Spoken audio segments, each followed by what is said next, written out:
Ada baiknya kita simak apa penuturan yang akan disampaikan oleh dua orang narasumber kita pada pagi hari ini. Saya ingin menyapa Dr. Pandu Riono, epidemiolog Universitas Indonesia. Selamat pagi, Dr. Pandu. Selamat pagi, Mas. Selamat pagi, Mbak. Sehat-sehat ya, Pak Pandu ya. Dan juga ada Dr. Ari Fahri Alsyam, ini spesialis penyakit dalam. Dokter, selamat pagi, Dok. Selamat pagi. Terima kasih sudah berjoin dengan kita, Dok ya. Oke, kita ingin langsung ke Dr. Pandu Riono, epidemiolog UI. Banyak masyarakat ya yang sudah berpikir, berencana dan lain sebagainya. Banyak juga kepala daerah yang membuat flyer, mengingatkan, menyebarluaskan informasi untuk jaga dua hal ya, pandemi belum berakhir, bahaya hidrometeorologi dan lain sebagainya, Dr. Pandu. Bahkan angka COVID-19 pun juga bisa dikatakan belum dikategorikan aman ya. Ini ada datanya yang akan kita hadirkan, kita perlihatkan ke layar kaca. Nah, ini dia nih. Kalau bisa dikatakan kemarin masih ada peningkatan sekitar 3.000-an ya. Ya, tapi yang sembuh pun juga 3.000-an sih. 317.672 ya. Iya. Nah, Dokter Pandu mungkin dari data-data yang masih mengganas ya, mungkin apa yang ingin disampaikan Dokter Pandu dalam pekan ini nih? Iya, jadi kalau pandemi itu kasusnya belum terkendali dengan baik ya. Jadi memang kalau ada liburan panjang itu sepertinya ya ada kebijakan untuk mendorong peningkatan terus. Apalagi selain liburan panjang itu ada dua pesan yang membingungkan. Di satu pihak harga tiket pesawat diturunkan, airport tax tidak perlu bayar, dan tapi juga dilarang jangan bepergian, pandemi masih bermasalah. Jadi pesannya itu tercampur aduk, dan masyarakat sebenarnya juga sudah mengalami, dalam bahasa Inggrisnya disebut pandemic fatigue, jadi kelelahan dalam menghadapi pandemi ini. Jadi saya tidak tahu apa keputusan terakhir dari masyarakat. Kalau masyarakat mau tinggal di rumah ya, itu bagus sekali karena kita bisa menekan kasus nih. Harapannya kan kita secepatnya bisa menekan kasus atau mengendalikan pandemi supaya kita bisa lebih longgar. Selama masih kasusnya masih meningkat, pelonggarannya itu semu jadinya. Jadi menurut saya sih sebaiknya tinggal di rumah, dan kita kasih insentif lah kalau mau tinggal di rumah, acara-acara TV yang bagus, supaya orang mau nonton TV di rumah dan sebagainya. Oke, jadi tadi Anda menyebutkan ada stimulus juga yang diinisiasi oleh pemerintah ya. Tadi kan kayak tax, harga tiket juga begitu. Nah, ini kontradiktif begitu menurut Anda?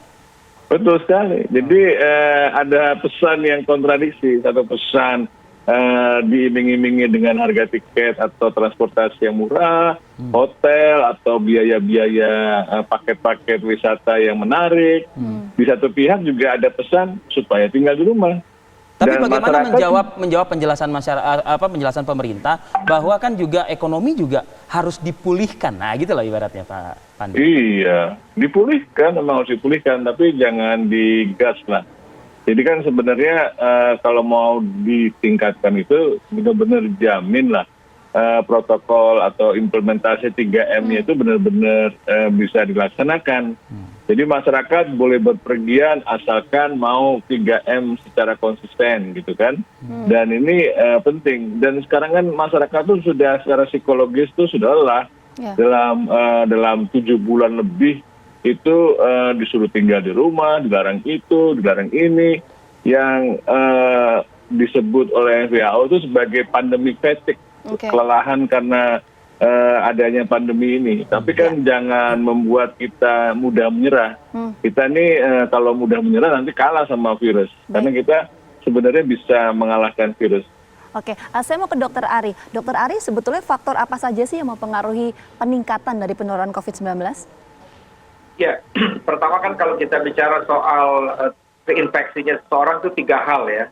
Pertama daya tahan tubuh ya, kemudian jumlah virus, kemudian faktor lingkungan.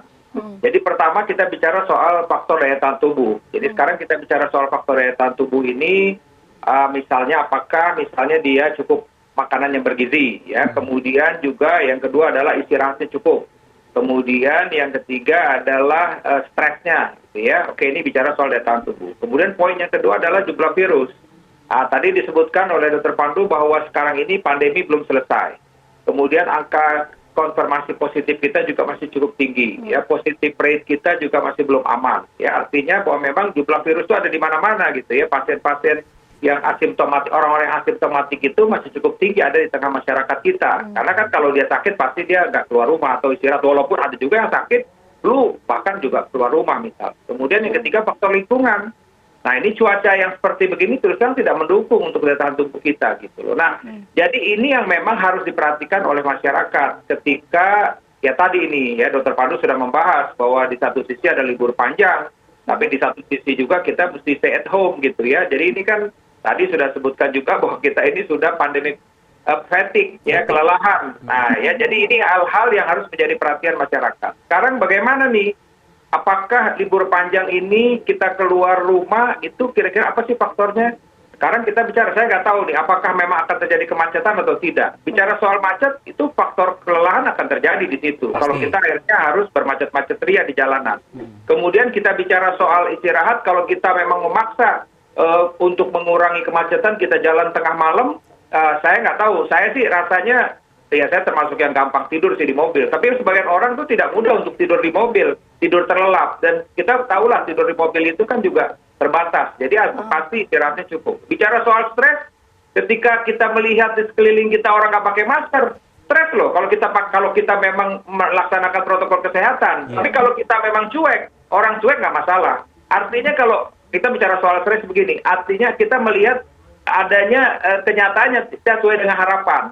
Kita benar-benar protokol kesehatan, pakai masker, pakai face mask, kemudian kita lihat orang di depan kita, ya face shield, ya kita lihat di depan kita, apa yang terjadi di depan kita, mereka tenang-tenang aja tuh ngerokok segala macam, itu bikin stres loh. Jadi ini yang harus diketahui oleh masyarakat. Siap nggak Anda untuk nanti liburan panjang mempersiapkan untuk daya tahan tubuh itu? Kalau tidak siap ya mikir 2 kali untuk keluar. Ya kalau siap silakan. Nah, tapi Anda tadi itu faktor-faktor tadi harus diperhatikan. Ya, gitu. Ada faktor yang membayangi terus pada saat Anda menjalankan liburan gitu ya, ibaratnya kurang lebih ya. Dokter Ari, Dokter Ari, Dokter Pandu, kita jeda dulu. Nanti kita juga akan melihat bagaimana situasi di Simpang Gadok Puncak Bogor ya. Ada rekan kita nanti, Usep Sarifudin, mengabarkan langsung dari sana. Sesaat lagi kami akan kembali.